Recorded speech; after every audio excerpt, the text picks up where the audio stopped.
Hello everyone, welcome to the live class.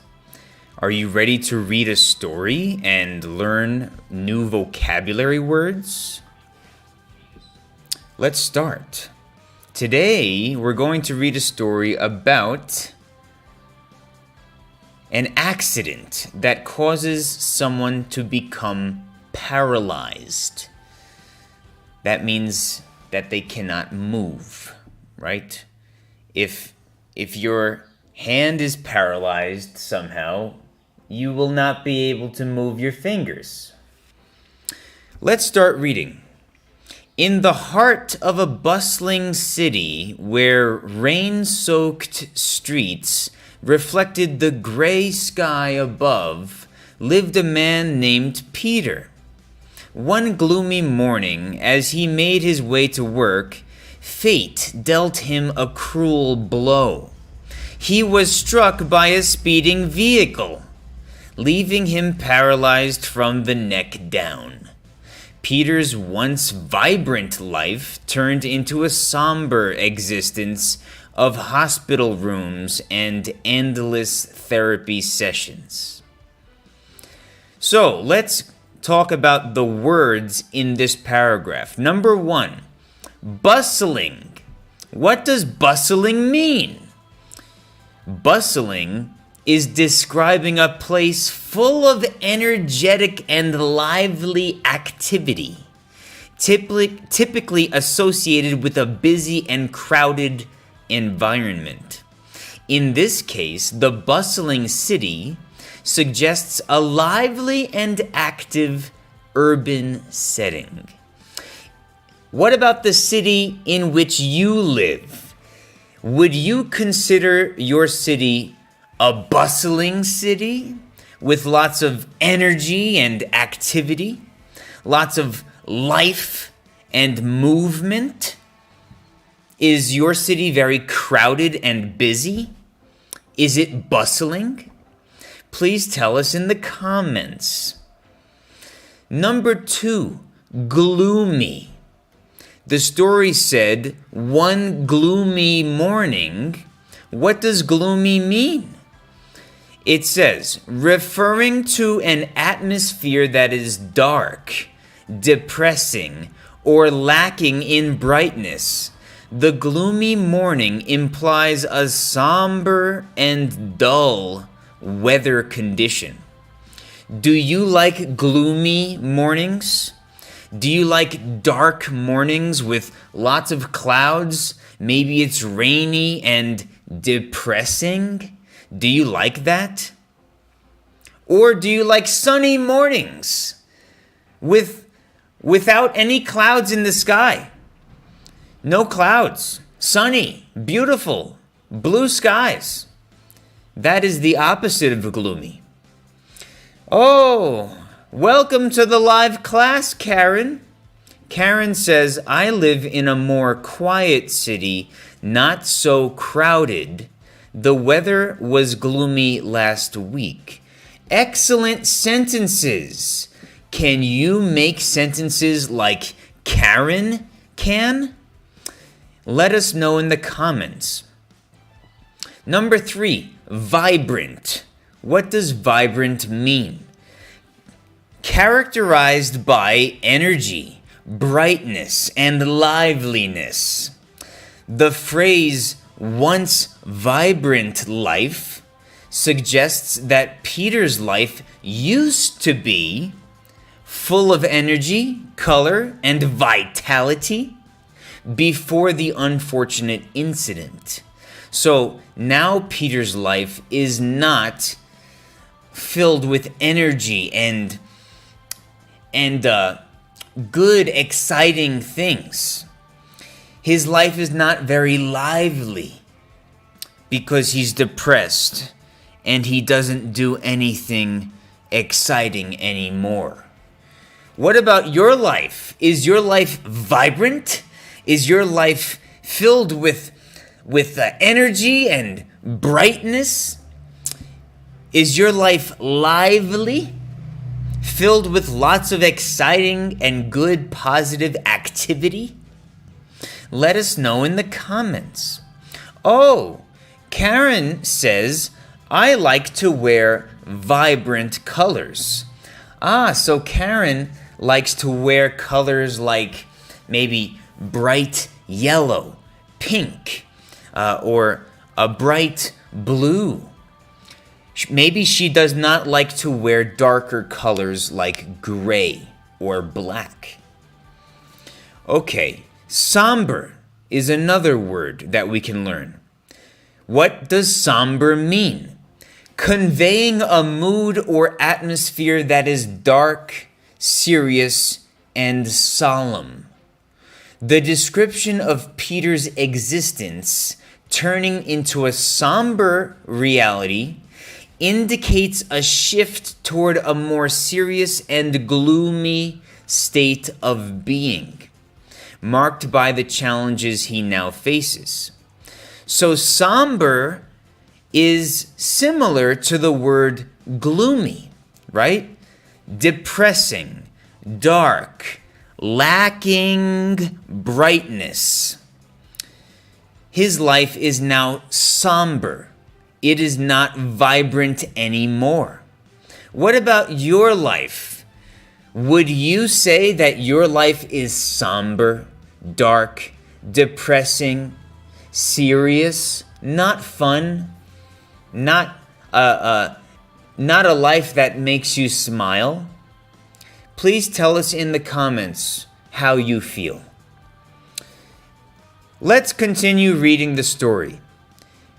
It says, his room became a sanctuary of solitude, filled with the pungent scent of antiseptic and the rhythmic hum of medical machinery. He faced each day with a sense of despondency. His once clean-shaven face now adorned with a thick beard and his hair in a disarray. The bitterness that consumed him was palpable, a constant companion in his journey of misery. So, what does solitude mean? Refers to a state of being alone or in isolation. In the paragraph, it describes Peter's room as a sanctuary of solitude, indicating that he is spending his time in seclusion. So solitude, it is the state of being alone. Have you ever heard of a prisoner that needed to be in solitary confinement? Maybe the prisoner needed to be in a room alone, dark, with no one to talk to, with nothing to do. That is what solitude is. It is the state of being alone or isolated. Karen says, I can think better in my solitude. Okay, thank you, Karen. Good sentence. Karen can think better when she is in solitude, alone, with no one around her. What about you? Do you usually pass your time in solitude, or do you spend time with your family and friends? Let us know in the comments. Pungent, number 6, pungent. Characterized by a strong, often unpleasant smell or taste. The use of pungent scent of antiseptic suggests that the smell in Peter's room is strong and perhaps not very pleasant. So, what is a pungent smell? Do you think that cheese is pungent? Does cheese have an unpleasant smell to you?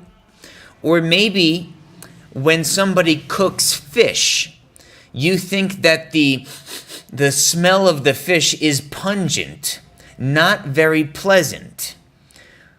What do you think is a pungent smell or taste? Tell us in the comments, please. Number 7, despondency. A state of deep despair or loss of hope. The phrase, a sense of despondency, describes Peter's emotional state, conveying that he is experiencing profound sadness and hopelessness. So, have you ever felt despondent? A loss of hope? You don't have anything to look forward to? No happiness? Peter feels despondent. He is experiencing profound sadness, deep sadness, hopelessness. That is despondency. Can you make a sentence with despondent or despondency? Maybe you know someone in your life that is despondent. They have no hope. They are extremely sad. Number 8, palpable. What does palpable mean? It means perceptible and able to be felt or touched. The use of palpable in the sentence, the bitterness that consumed him was palpable, suggests that the bitterness Peter feels is so intense that it can be felt or sensed strongly by those around him. So, have you ever been around someone that was so sad that the sadness was palpable? Maybe you could feel the sadness. It was so strong. Or in this case, Peter was very bitter, right? It says that his bitterness was palpable. That means that his bitterness was so strong that you could feel the bitterness. I mean, not literally, right? But figuratively. Okay, Karen sent another comment. She says, something you can feel so much as if you could touch it. Yes, Karen, thank you so much for your wonderful, wonderful sentence. Okay, let's read the next part of the story. To mitigate his loneliness, Peter relied on the visits of his doctor, a beacon of hope in the form of therapy sessions that aimed to defy the atrophy threatening his muscles.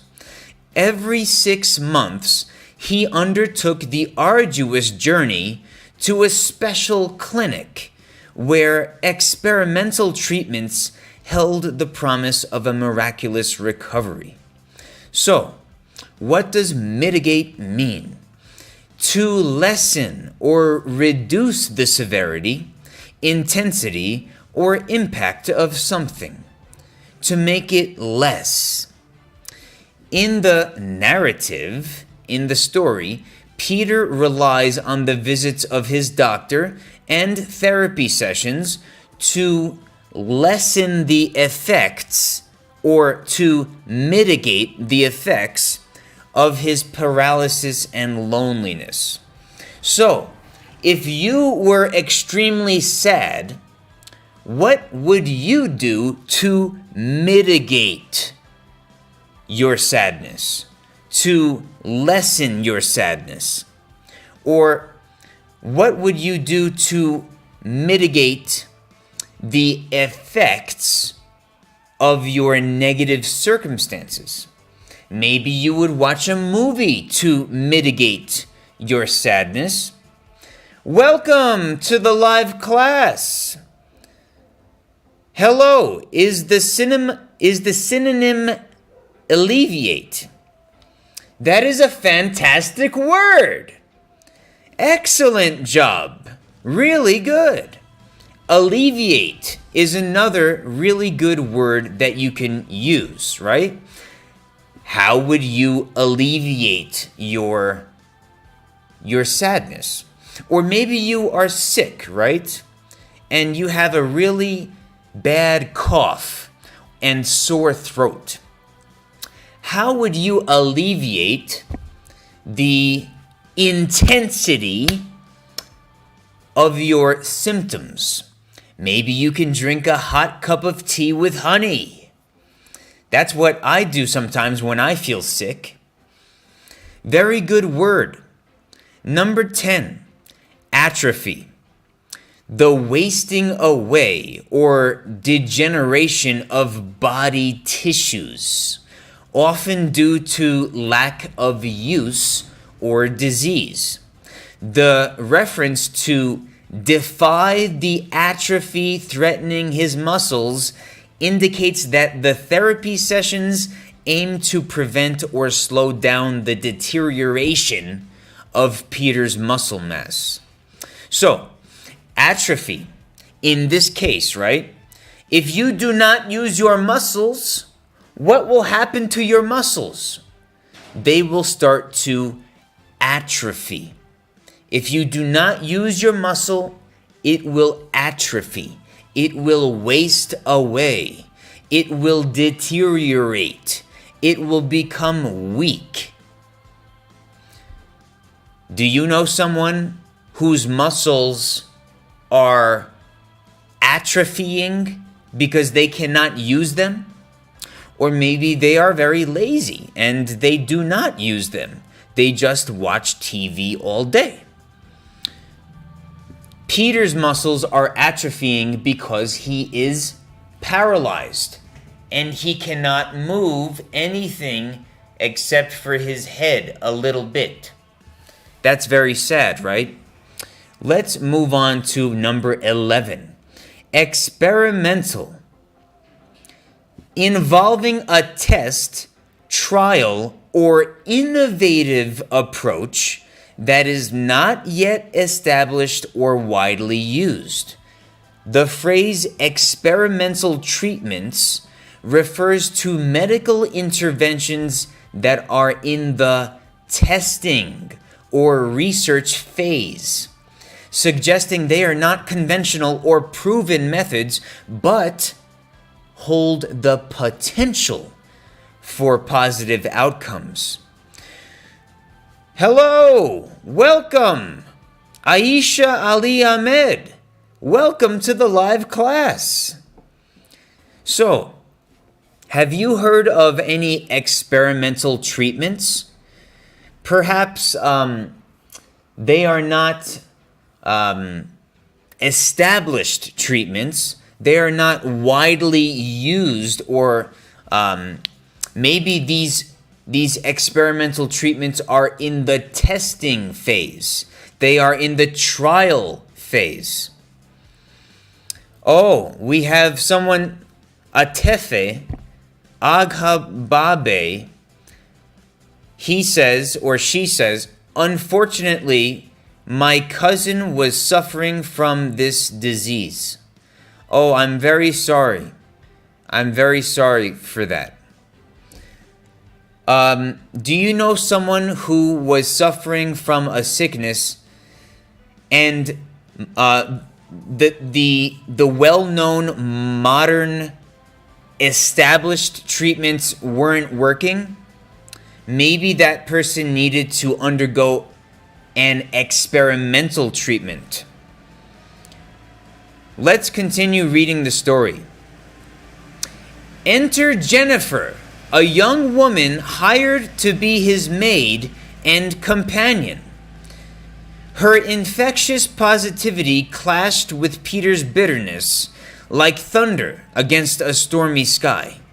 She tirelessly attended to his needs, offering cheerful banter that seemed to bounce off the walls of his despondent heart. So, we have a new character in the story, right? Jennifer. Who is Jennifer? She's a young woman, and she was hired to be his maid and companion. So, let's talk about the words. Clashed. What does it mean? To come into conflict or disagreement.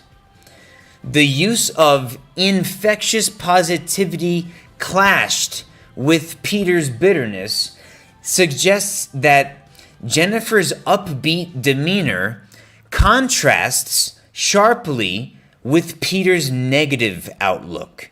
So Jennifer is very positive, but Peter is very negative. Their personalities, their attitudes clashed. They don't go together. No, they don't. It says it created a negative, her positive attitude and his negative outlook created a clash or discord in their initial interactions. Can you make a sentence with clash? Do you know two people whose personalities or way of thinking clash?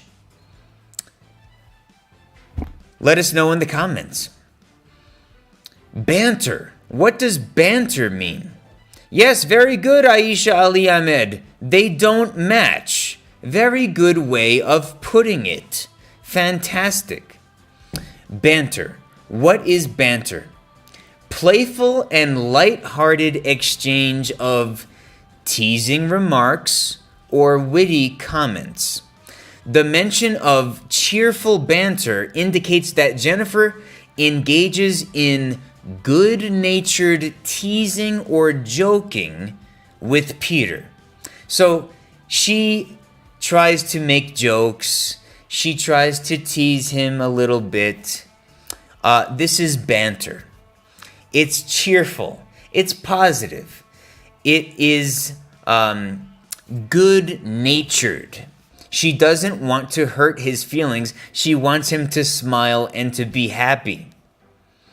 But how does Peter feel about this? Well, he's not really in the mood for that banter, right? She tries to lift his spirits and create a more positive atmosphere. Do you know someone that tries to have playful conversation or light-hearted exchange, banter? Let us know in the comments, please. Okay, let's continue reading the story. Jennifer says, "Good morning, Peter. Ready for another day of conquering the world?" Peter, grumbling, says, "Conquering the world seems like a distant memory." Their initial interactions were fraught with tension. Peter resisted her attempts to break through his emotional fortress, but Jennifer, undeterred, persisted in her mission to bring light into his darkened world. She cleaned his room, prepared his meals, and even wheeled him out to experience the freshness of the open air. Jennifer singing, "Here comes the sun, do do do do." Peter said, "Do you ever stop being so relentlessly cheerful?" "Nope, it's my superpower." So, what do you think about the interaction between Peter and Jennifer? Tell us in the comments what you think is going to happen in the story. Will Jennifer make Peter happier? Or will Peter will Peter remain negative and depressed? Tell us what you think in the comments, please. So, let's talk about these words. The first one is conquering. What does conquer mean? It means to overcome or succeed in mastering a challenge or obstacle. Have you ever conquered a problem in your life? Have you ever conquered a skill? Maybe you have mastered something that was difficult for you, like playing the piano, playing the violin, or speaking in a public setting, speaking to very large crowds of people. That's something that could be difficult, right? But maybe you worked very hard at it and you conquered your difficulty, your challenge, your obstacle. It says here, the phrase conquering the world implies a sense of achieving success or overcoming difficulties. In the story, it's used by Jennifer in a more metaphorical sense, encouraging Peter to face the challenges of life with determination. So, when she says, ready for another day of conquering the world, she's trying to get him to overcome his negative circumstances in life, to make him feel more positive despite his problems. Karen has a comment. Karen says, I conquered my fear of traveling alone in an airplane. Wow, great sentence, Karen. Fantastic. Karen conquered her fear. She faced her fear of traveling alone on an airplane. What about you? Have you ever conquered any fears or challenges? The next word is fraught. What does this mean? It means filled with, marked by, or causing distress or anxiety. The sentence, their initial interactions were fraught with tension, indicates that the early encounters between Peter and Jennifer were filled with a sense of unease or tension. So fraught means filled with, right? What did it feel like to be in the room with Peter? Maybe it was fraught or filled with tension, a negative spirit. What about your life? What is your life fraught with? Is it fraught with fear or anxiety? Or maybe your life is filled with positivity and good energy. Can you make a sentence with the word fraught? Let us know in the comments. We have some comments here from Atefe Agha Babe. I'm sorry if I'm saying your name wrong. We can conquer the difficulty of learning English with the help of Teacher Jim. Wow, thank you so much for your comment. You're so kind and friendly. Good use of the word conquer. But can you make a sentence with the word fraught? The next word is undeterred. So, even though the atmosphere between Peter and Jennifer was fraught or filled with tension and negativity, did that deter Jennifer? Did that stop Jennifer from persisting? No. Look, it says undeterred. Not discouraged or prevented from doing something. In the story, Jennifer is described as undeterred, indicating that she remains persistent and continues her efforts to bring positivity into Peter's life despite his initial resistance. She remained undeterred. That means that she continued to try, and she tried again, and she tried again. She was persistent, and she was not deterred. What about you?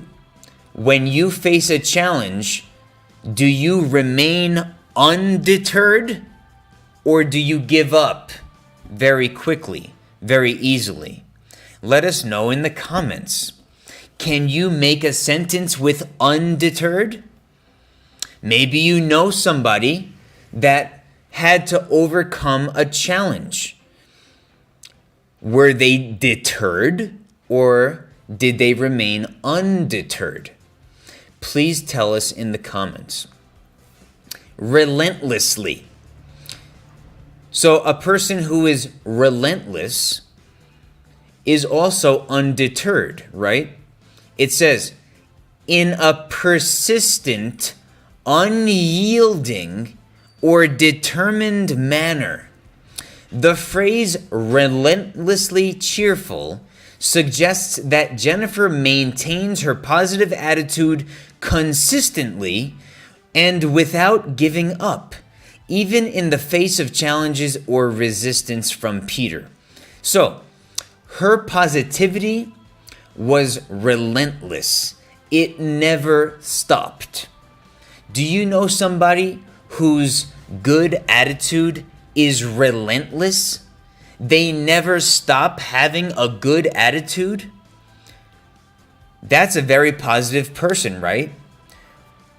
Maybe if another person in this same situation tried to be positive around Peter, maybe that person would give up. That means that their positivity is not relentless. They did not remain undeterred because they gave up easily. But Jennifer did not give up easily.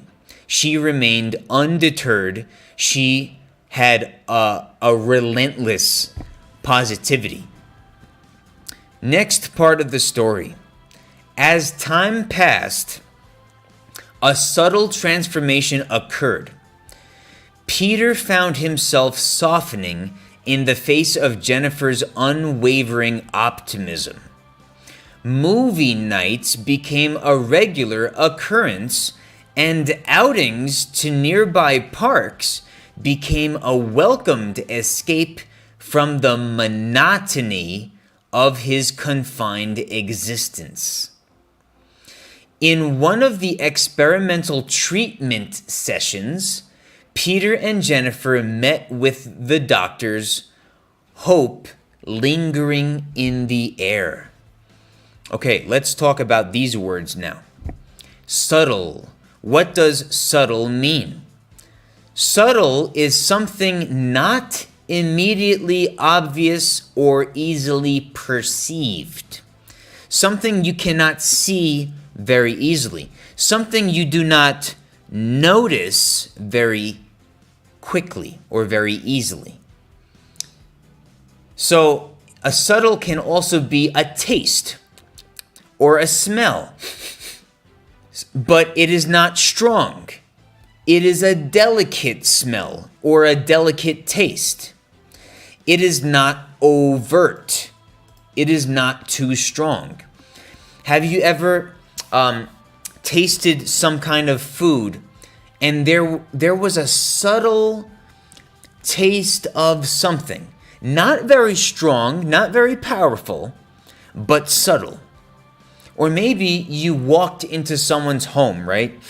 And they were cooking, and you smelled a subtle scent of something, a subtle aroma of something. So subtle that maybe you weren't quite sure what it was. Let us know in the comments, please. Oh, Karen has a comment. She says, I like to wear a subtle perfume. I don't like strong perfumes. That's a fantastic sentence, Karen. Very good. A subtle perfume, right? Something that is not so strong. It is so subtle that maybe you can't even notice it too easily.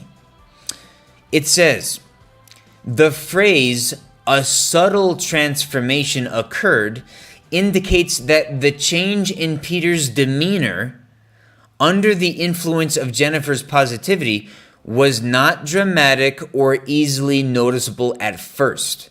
So, Jennifer kept trying to be positive, right? Did it have an effect on Peter? Yes. Her positivity did have an effect, but it was a subtle effect. It didn't impact him very strongly, very quickly. No, it was subtle. It was slow.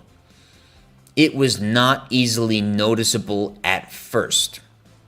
Number 19, optimism. A hopeful and positive outlook on life, emphasizing the anticipation of favorable outcomes. The mention of Jennifer's unwavering optimism refers to her consistently positive and hopeful attitude, which gradually influences Peter. Are you optimistic? Do you have a hopeful and positive way of thinking or outlook on life? Your outlook on life is your way of thinking. Is it positive? Is it optimistic? Let us know in the comments. Or maybe you know somebody that is not very optimistic. Maybe you know somebody that is negative, right? They have a negative way of thinking. That is not optimism. No, that's pessimism.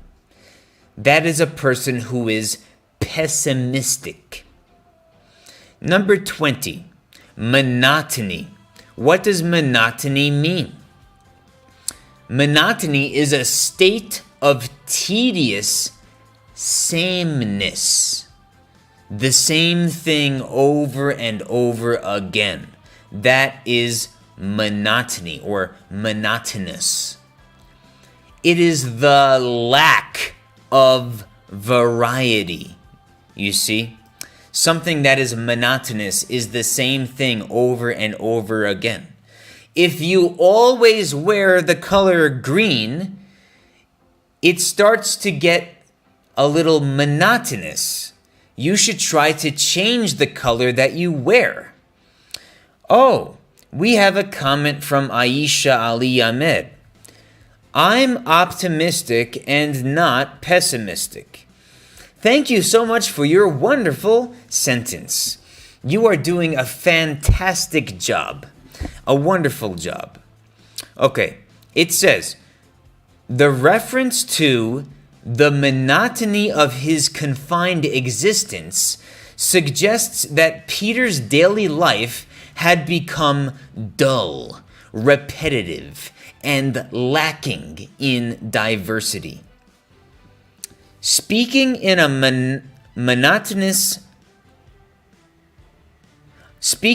monotone makes students bored. Yeah, if I just talk like this and I don't change the tone of my voice, it is very monotone and it is monotonous. Students do not like if their teachers speak in a monotonous way or with a monotone way of speaking. Thank you so much for your excellent example. Fantastic. Oh, welcome. Welcome to the live class. I am from the United States, but I don't live in the United States now. For 4 years, I have been living in the country of Mexico, learning Spanish. Okay, let's go on to the next vocabulary word. Oh, Karen has a comment. She says, that way of speaking can be very boring. Thank you so much, Karen. What a wonderful sentence. Lingering is the next vocabulary word. What does lingering mean? Can you make sentences with lingering? Remaining in place is lingering. Remaining in place, or persisting for a longer duration. The phrase hope lingering in the air implies that a sense of hope continued to be present, possibly as a result of the positive developments or progress in Peter's condition. So, what lingered in the air? Hope for Peter lingered in the air. It remained in the air. It stayed in the air. It persisted in the air. The hope, right? Or maybe you cook a meal, right? And the ingredients you used in the meal were very strong ingredients. The smell or the scent of the ingredients were very, very strong. And what can you still notice in the air of your kitchen, even days later after you cook? You notice a strong smell lingering in the air. It didn't go away yet. Can you tell me of something that you notice lingering in the air? Maybe somebody burned some trees or some wood, right? And you go outside, and even hours later, the smell of the smoke, the smell of the fire is still lingering in the air. It's persisting. It's remaining there. It didn't go away. We have some comments. Sometimes I linger in the park and it makes me feel relaxed. That's very good, Karen. Yes, a person can also linger or stay in an area. A person who lingers is staying in the area. They are not going away. Very good, Karen.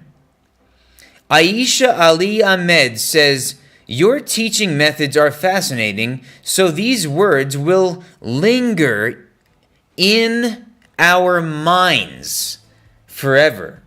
Fantastic. Very good sentence. Karen says, my food burnt. My food burned, and the smell of burnt food lingered in the kitchen for a while. The smell of burnt food can linger in the kitchen. Very good. Excellent, excellent, excellent. Let's move on to the next part of the story. Very good. Peter, we've been monitoring your progress, and it's extraordinary. The experimental treatments are showing positive results. Really?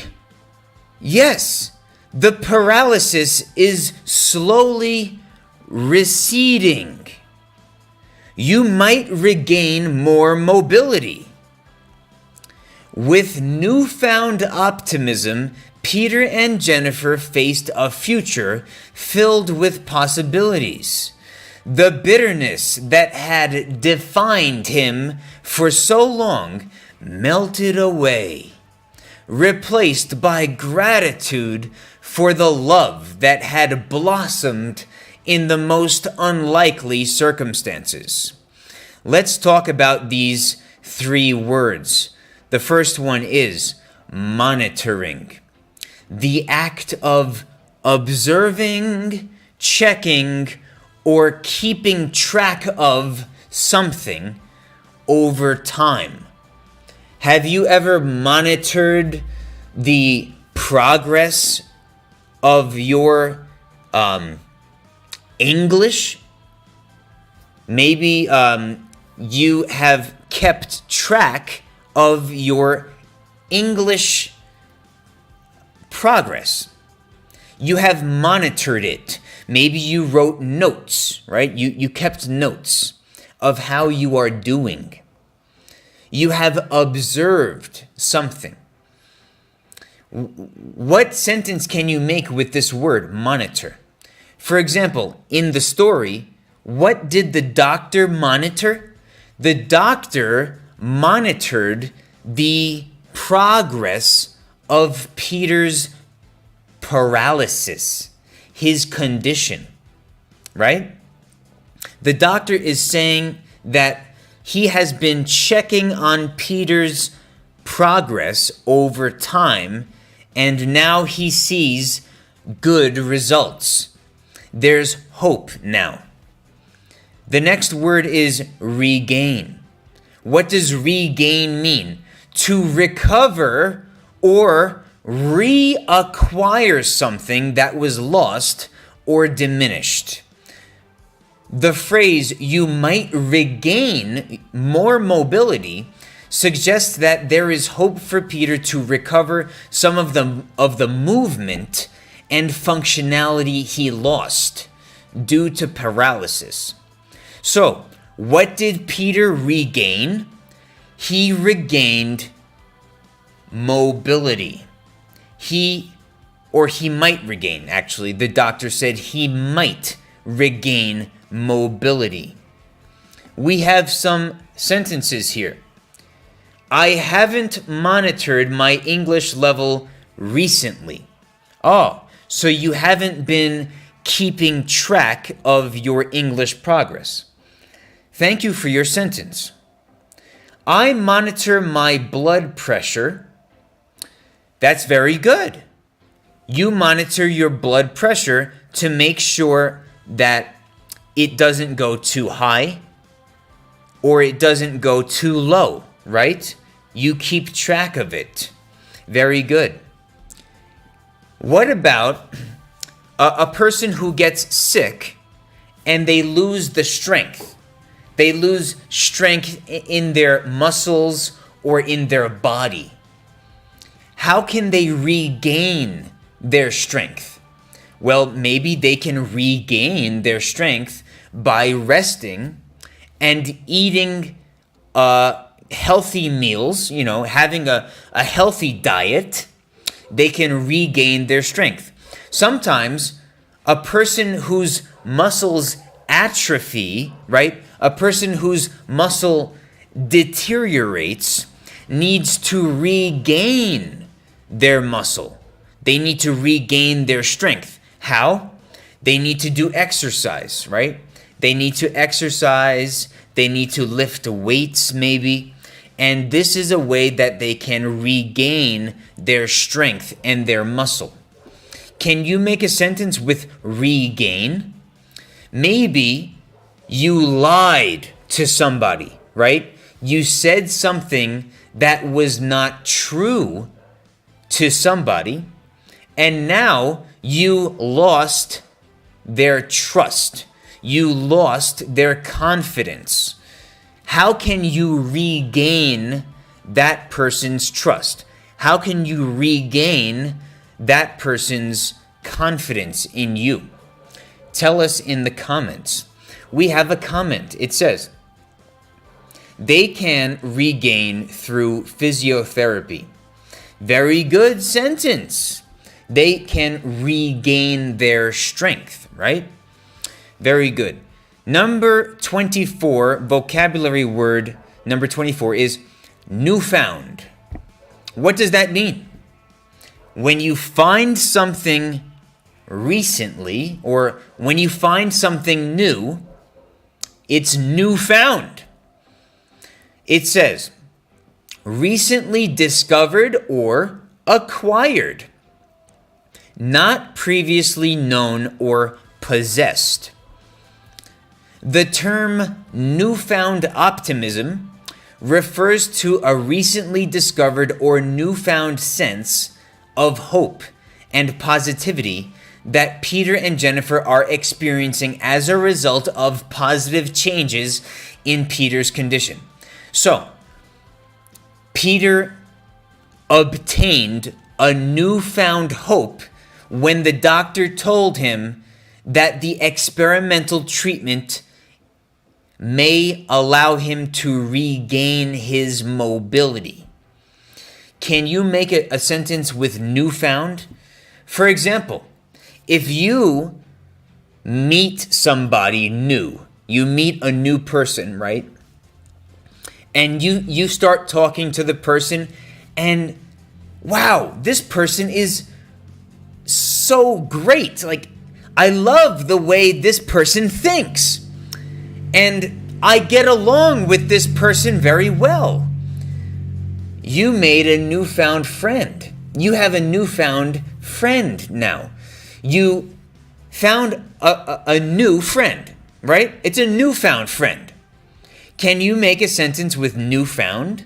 A newfound hope, a newfound friend, a newfound joy in life, maybe a newfound talent or skill, something that you did not know you had before, like a skill that you didn't know you had before. It's a newfound skill. Okay, let's continue reading the story.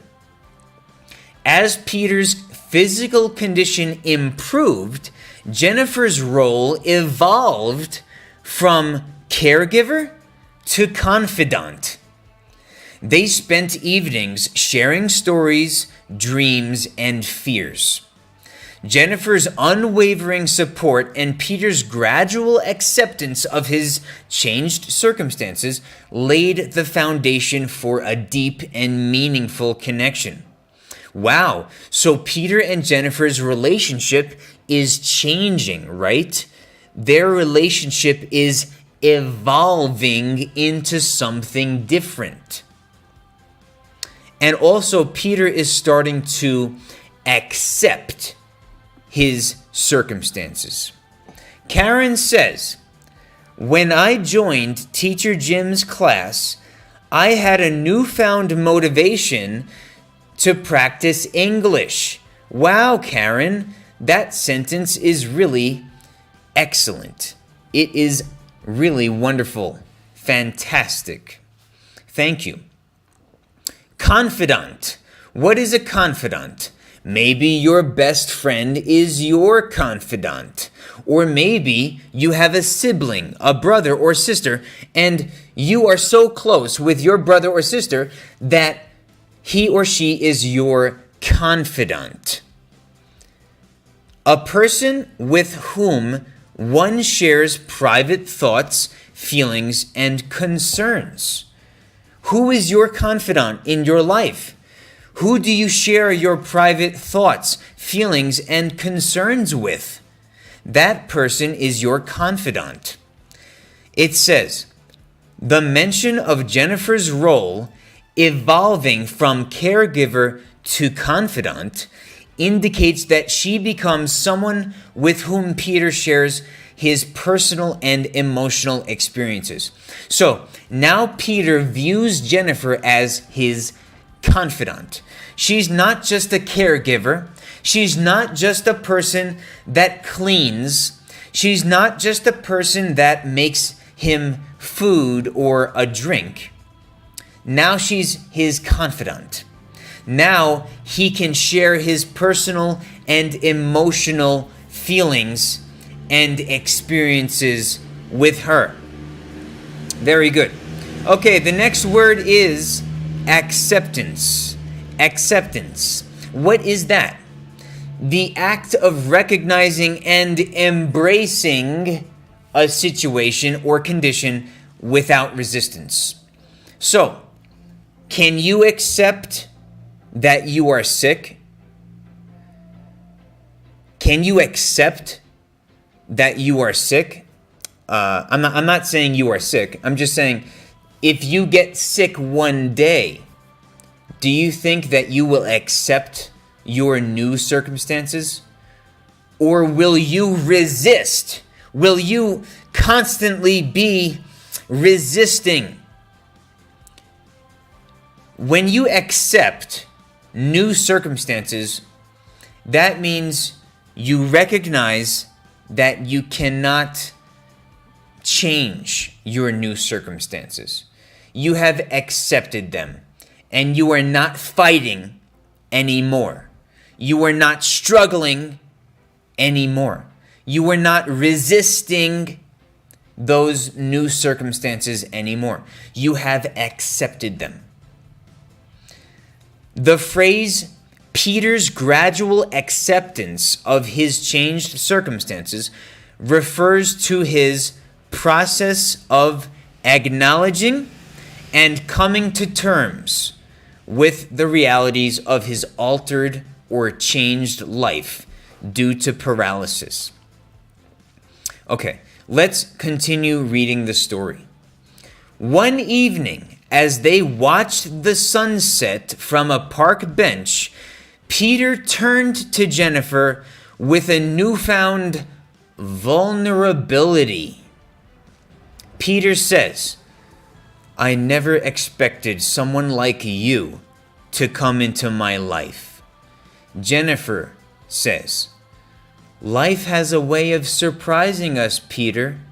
We find strength in the most unexpected places." Their hands met, fingers intertwining, as they shared a moment that transcended the challenges they had faced. Love had quietly bloomed amid the rain-soaked streets and hospital rooms. Wow. So we have some good words here, right? Vulnerability, intertwining, and transcended. What do they mean? Oh, we also have the word priceless, right? It says, "I used to think I lost everything, but I gained something priceless." And what's that? You. You gave me hope when I had none. Isn't that so nice? Vulnerability. The state of being open to emotional or physical harm. Expressing one's true feelings without defenses.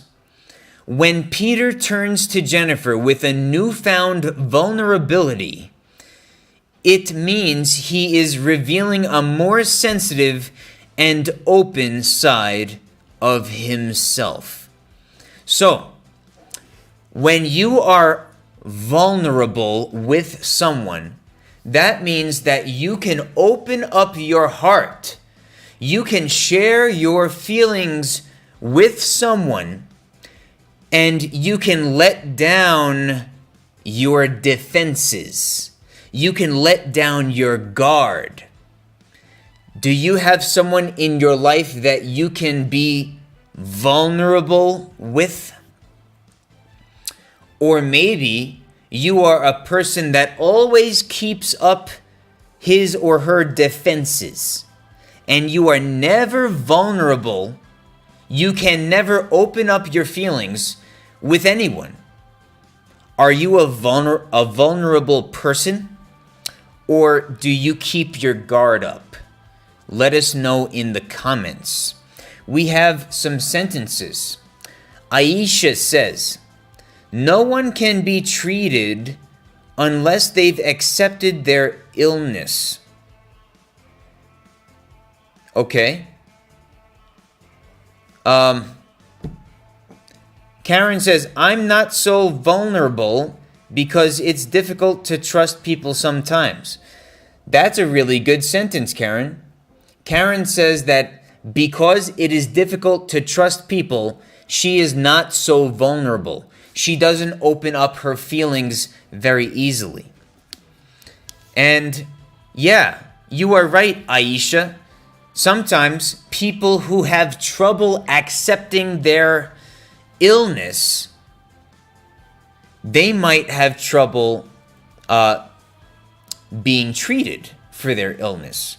Maybe someone who doesn't want to accept the fact that they are sick, maybe that person will not go to the doctor and get treatment because they have not accepted those negative circumstances.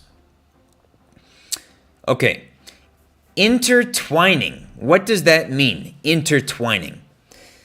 Well, to intertwine your fingers means that you do something like this with your fingers.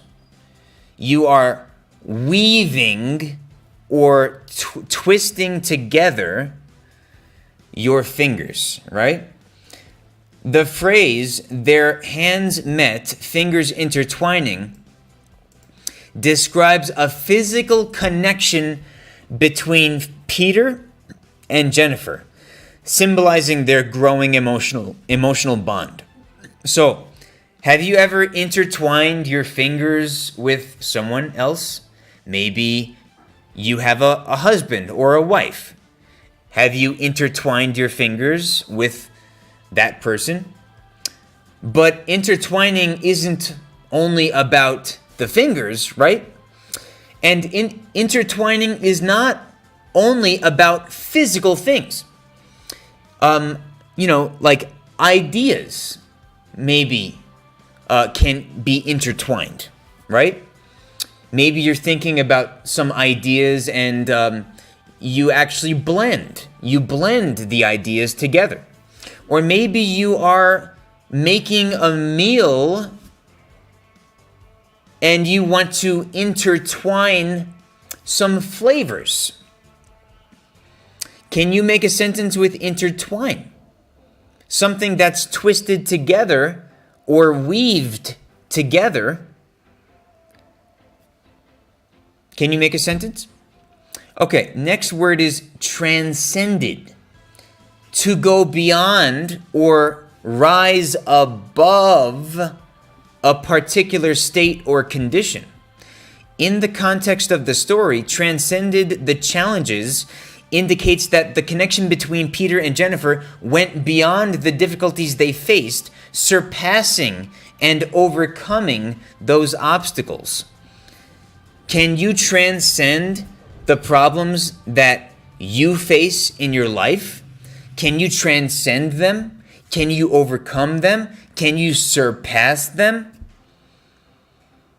In the story, Peter is transcending his negative physical condition, his negative circumstances, right? He's transcending.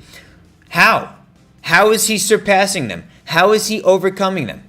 Because the doctor is helping him, and Jennifer is also helping him to have a positive outlook on life.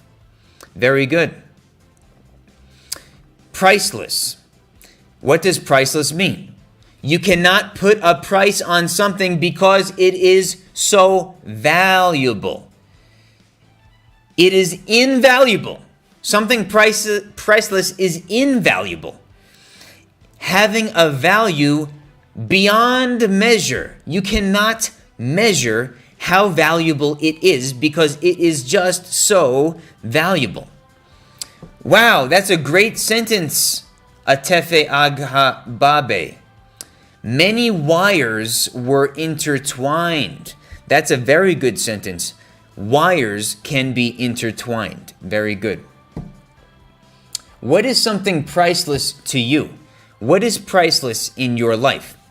It says here, when Peter says, I used to think I lost everything, but I gained something priceless, he means that what he gained, which was the deep connection with Jennifer, that deep connection with Jennifer, that close relationship with Jennifer, is beyond any material value, and it holds immense significance.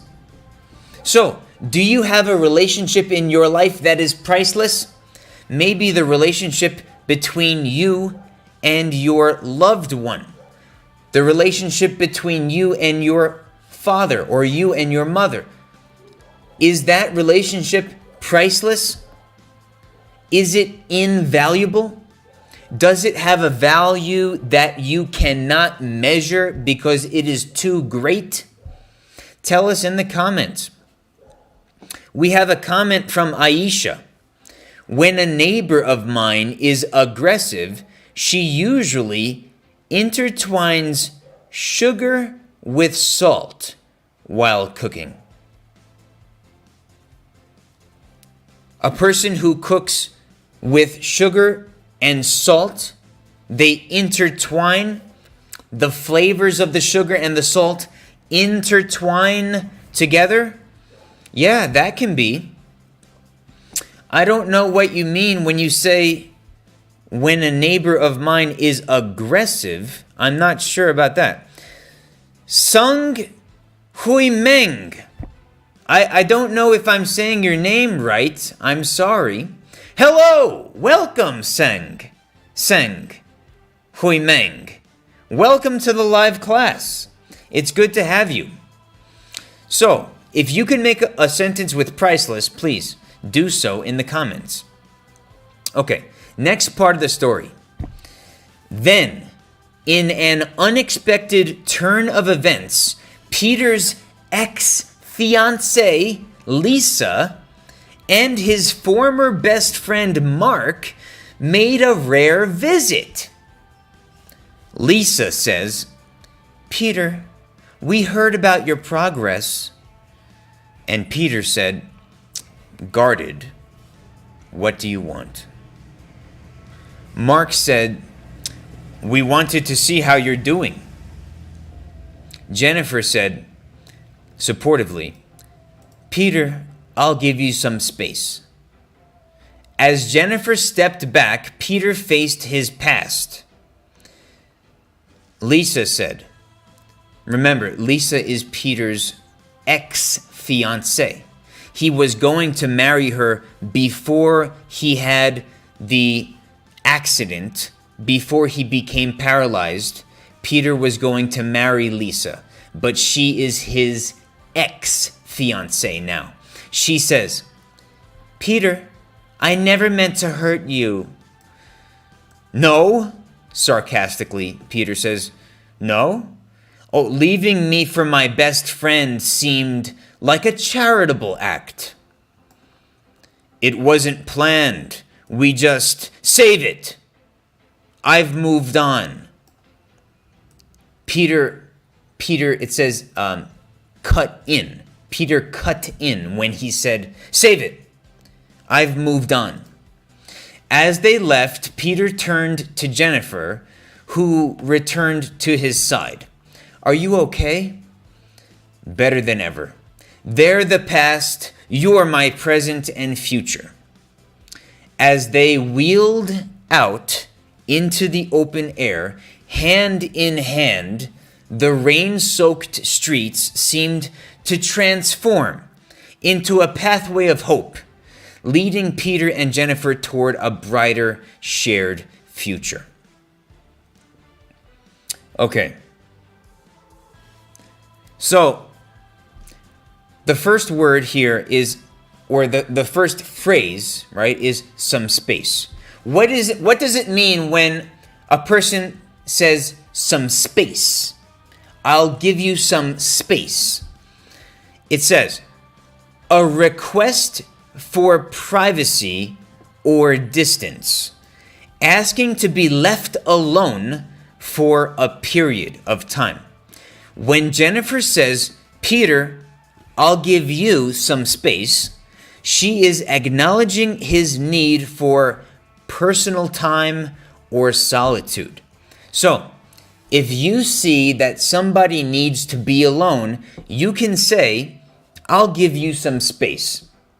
Or maybe if you feel that you need to be alone or you need some privacy, you can say, "Can you give me some space, please?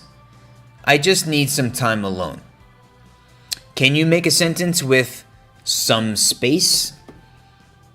So that's what Jennifer gave Peter, right? It says here, Jennifer said, Peter, I'll give you some space. Okay, next. Sarcastically. What does it mean to say something sarcastically? It says, using irony or mockery to convey contempt or ridicule. So when a person is sarcastic, it's usually because they want to hurt the person that they are talking to. Okay?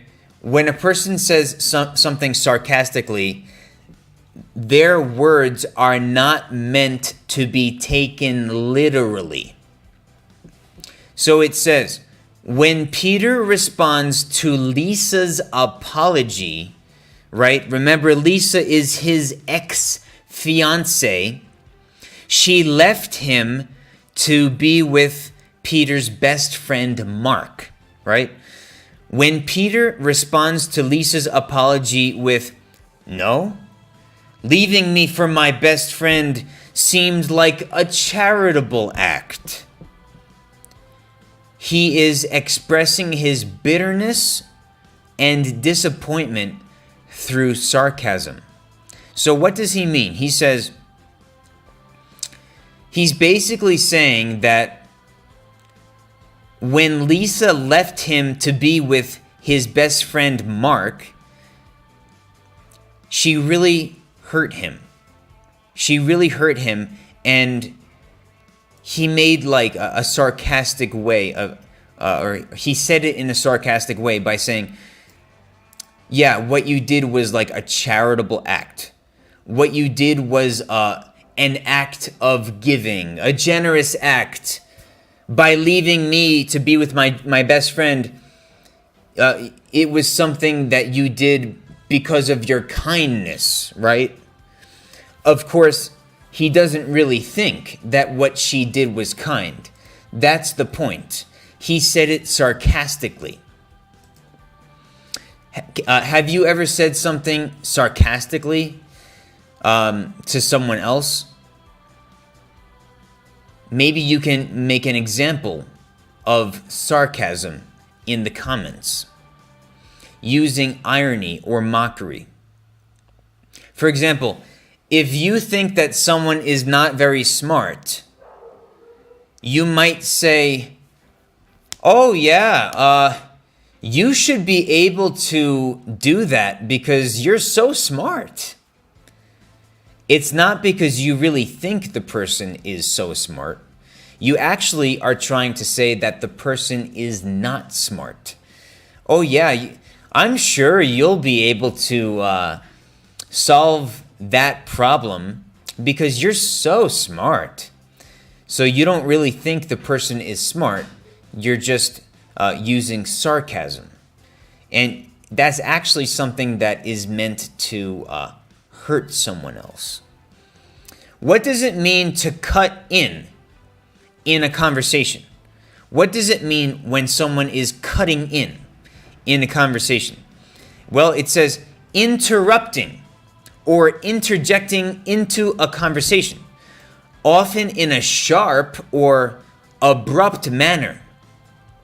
When Peter says, save it, I've moved on, he is cutting in to stop further discussion and make clear his emotional distance from his ex-fiancée and former best friend. So, over here it says, look, Mark says, it wasn't planned, we just... And Peter cut in, right? Peter interrupted him, and he says, save it, I've moved on. So, Mark had more to say, right? But he didn't say it. He couldn't say it. Why? Because Peter interrupted him. Peter cut in to the conversation. Okay. Now the next one is, actually wait, that's the last vocabulary word. 33 vocabulary here in this live class, my friends. What do you think about the story of Peter and Jennifer, and Peter's ex-fiancée Lisa, and Peter's best friend Mark? What do you think about this story? Do you think that Peter is going to make a full recovery because of the experimental treatments? Maybe he will be able to live a long, happy, and healthy life with his newfound love for Jennifer. What do you think? Maybe they will get married. Well, let me know what you think about the story and the vocabulary words in the comments. If you want a copy of all of these notes, please tell me in the comments, and I will send you a copy of all of these notes, okay? Thank you, everybody, for joining the live class. I will see you next time in the next live class. Karen says, when someone cuts in a conversation, it's very rude. You're right, Karen. It's best not to cut in and interrupt, right? It's best to allow other people to finish what they were going to say. Karen says, I hope this story ends in a very happy marriage and life. The boss said to the late subordinate sarcastically, coming in on time. What a punctual man. Punctual. That's a very good sentence, Aisha. That's fantastic. Yeah, that is sarcastic, right? Oh, yeah, coming in on time, I see. That's sarcastic. Yeah, you're right. Good job, everybody. Thank you so much for joining. See you in the next one. Bye-bye.